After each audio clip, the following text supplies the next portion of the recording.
வாங்கோ இன்றைக்கி ஹெல்த்தியான ரெசிபி ஒன்று காட்ட போகிறேன். ஓட்ஸ் இட்லி எப்படி செய்யுதுன்னு பார்க்கலாமா? இங்கே நான் 1 கப் அளவுக்கு உப்மா ரவா, ஆனால் பாம்பே ரவா எடுத்துட்டுருக்கேன். அதை நல்லா வறுத்து எடுத்துக்கோங்க. கொஞ்சம் கலர் மாறுற வரைக்கும் வறுத்துட்டு அப்புறமா ஓட்ஸ் ஆட்டா ரெடிமேட் கிடைக்கும். நீங்கள் ஓட்ஸ் ஆட்டா யூஸ் பண்ணாலும் ஓகே, அப்படி இல்லைன்னா நீங்களே ஓட்ஸை வறுத்துட்டு மிக்சியில் பொடிச்சுட்டு பண்ணணும்.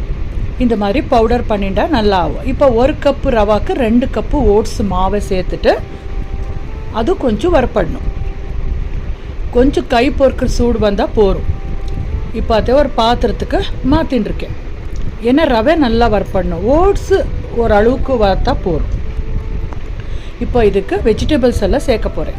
ஒரு கடாயில் 2 டீஸ்பூன் ஆயில் விட்டுட்டு தாளிப்புக்கு கடுகு, கடலைப்பருப்பு, உளுத்தம் பருப்பு, பெருங்காயம், அப்புறம் ஃப்ரெஷ்ஷாக இருக்கிற கருவேப்பிலை, 1 இன்ச்சுக்கு இஞ்சி துண்டு நறுக்கி சேர்த்துக்கோங்க. காரத்துக்கு ஏற்ற பச்சை மிளகா, குடமிளகா, கேரட்டு, பீன்ஸு, உங்களுக்கு என்ன கறிகாய் பிடிக்குமோ எல்லாமே பொடியாக நறுக்கி சேர்த்துக்கலாம்.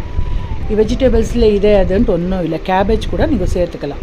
தேவைப்படுற உப்பு சேர்த்துட்டு நல்லா சாஃப்ட் ஆகிற வரைக்கும் நல்லா கறிகாயை வறுத்துட்டு இந்த வறுத்து வச்சுருக்க ரவா ஓட்ஸ் மாவுக்கு சேர்த்துக்கோங்க. இப்போது தயிர் சேர்க்கணும்.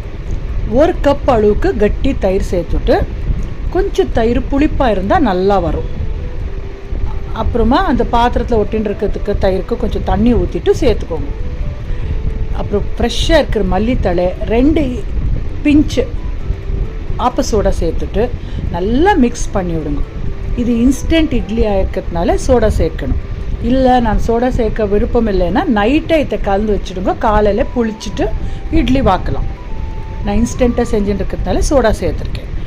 இட்லி தட்டுக்கு எண்ணெய் ஊற்றிட்டு நல்லா அந்த குழிக்கெல்லாம் எண்ணெய் தடவிட்டு இப்போ மாவு ரெடி பண்ணி வச்சோம் இல்லையா, ஓட்ஸ் மாவு, அதை ஒரு குழிக்கும் 3/4 வாசி மாவு போடுங்க. ஏன்னா அது ஒரு உப்பிண்டு வரும். இட்லி சாஃப்டாக ரொம்ப நல்லா வரும். பாருங்க, 2 தட்டுக்கும் மாவை ஊற்றிட்டு இட்லி பாத்திரத்தில் வச்சு ஒரு 20 to 25 மினிட்ஸு வேக வச்சா போதும். சூப்பராக இட்லி வெந்து ரெடி ஆகிடும். செக் பண்ணுறதுக்கு ஒரு போர்க் வச்சுட்டு குத்தி பாருங்க, நல்லா ஒட்டாமல் வந்தாக்கா வெந்திருக்குன்னு அர்த்தம். இல்லைன்னா டைம் கணக்கு எடுத்துட்டாக்கா ஒரு 25 மினிட்ஸ் போதும். இப்போ சுடு சுடாக ஆவி பருக்க ஓட்ஸ் இட்லி சர்வ் பண்ணிட்டுருக்கேன். நெய் ஊற்றிட்டு சாப்பிடுங்கோ, சூப்பராக இருக்கும். அது கூட காரசாரமாக ஒரு பொட்டுக்கடலை சட்னியும் அப்புறம் கறிகாய் எல்லாம் சேர்த்து ஒரு சாம்பார் கூட வச்சுருந்தேன். இட்லி, சாம்பார், சட்னி. நான் சாம்பார் ரெசிபி காட்டில, ஏன்னா பழைய வீடியோவில்